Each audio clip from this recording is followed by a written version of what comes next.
suivi du Cameroun pour tous les cas. Et puis les réseaux sociaux, il y a quelques, je crois, des semaines avant. Et quand il y a une affaire, il y a une mission.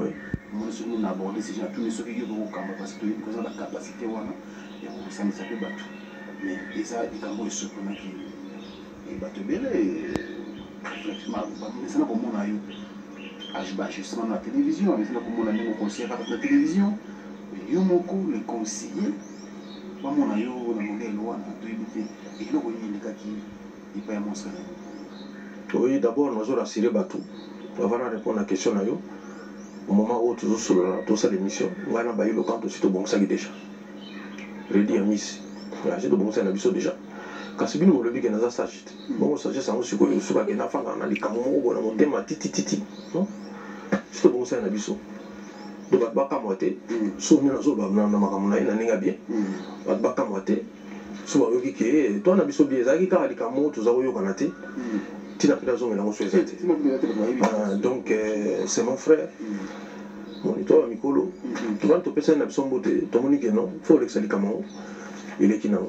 Donc monta ça la sous les matés sur ma camoine. Mais on a aussi expliqué boy. Sur Talina Ecclésiaste chapitre 7 verset 7. Avantage de l'émission, il y a un peu de pause à que je la Bible. Non, nous sommes vous avez pause que nous avons Bible. Il y a un truc que tu as téléphone.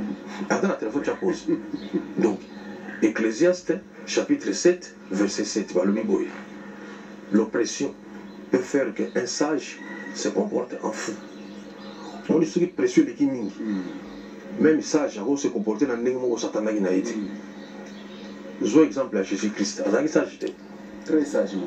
Mais si je fais monter, avec ta batute, je vais passer à ma zobé tabatona qui sagesse là ici, et ça dit pas. Mais n'est-ce pas tout ici moutou naïe ça dit que à se comporter dans n'est-ce il fallait même pas. Et je pense même que tant que si zobé tabatou film, tantôt c'est reproché que bon, fallait utiliser ta manière moussou. Mais à ça obligé à bêta parce que moi dans un simba film. Voilà. Donc batou limbi ça langage one.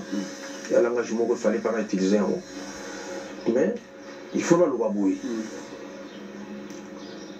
Voilà, et là on a des très important. On a souci à buzz. Ndé et bimisi makamona la télévision. Souci à buzz. Souci à buzz. Il y a buzz. Comment on a ça la buzz dans le moment où et ça on a vu ça tout ça la émission. Ben il y en a tout ça l'émission.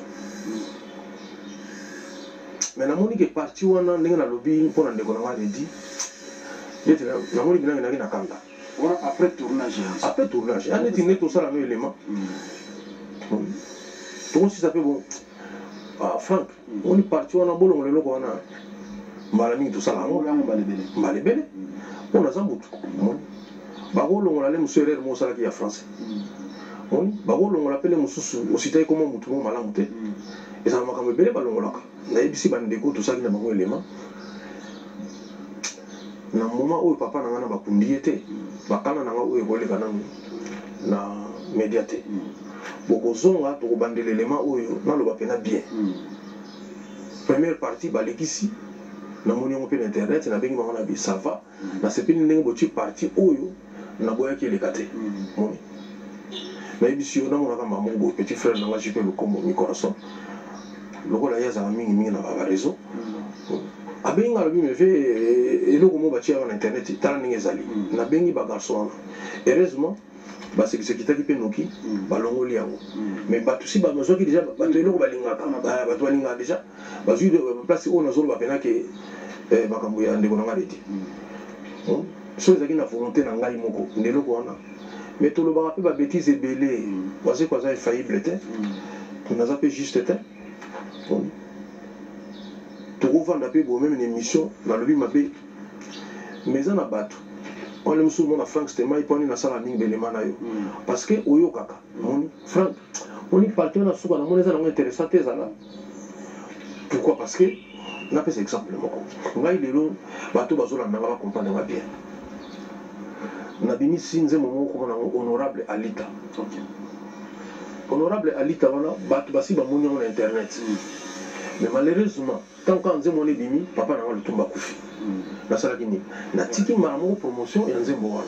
Mais soki bato bakoti na site na ngai to chaîne officielle chaîne YouTube na ngai Félix Wazekwa officiel soki obeti honorable Alita tala nzembo eza wana est-ce que nzembo mpena kotelemisa mpona eza nzembo kitoko clip kitoko vraiment kitoko c'est rare nasala baclip ya ndenge wana mais natelemisi yango mpo nini nabi te bato bakosangisa te ndenge nini nazolela papa na ye alobi mwana mosima yango mosusu promotion so ya Alita Tchambala retard yango ka yango wana mais lokola tokundi papa bato bamona sikoyo ke na bandi promotion ya nzembo wana honorable Alita voilà donc eza na makambo mosusu tantôt tokosala no émission nga sikoyo nalobeli mama honorable Alita nakobengo mpe Franck nde nini longola na makambo honorable tolobela na makambo papa Lutumba tosalaka yango Franck nyonso olina baninga ke eloko boyebotya yango te bango bavandi batali babi te eloko ebisa vrai discussion donc esala beso moko boye mpo na chaîne na bango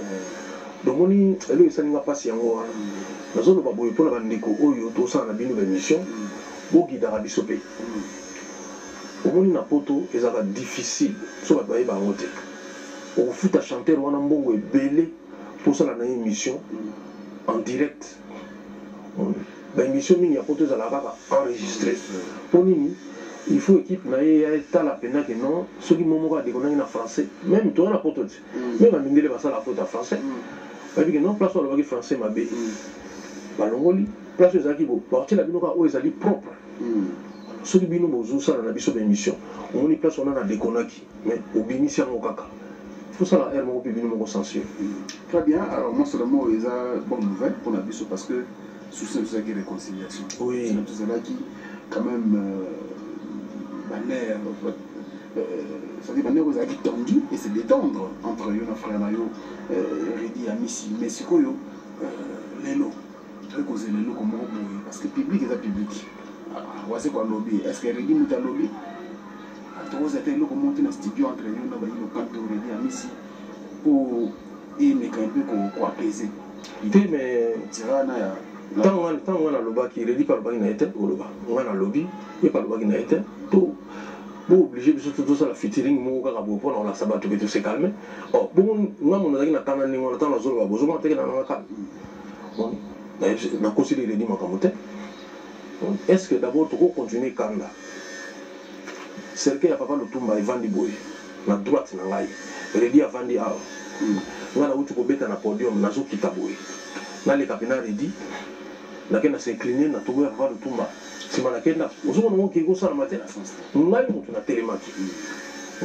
Na telemi na ke solution de konanga Redi to pesa ni mote.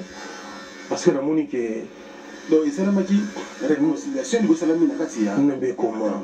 Ozo na corps ya papa. O be blogo faisant na garder ba symbole na.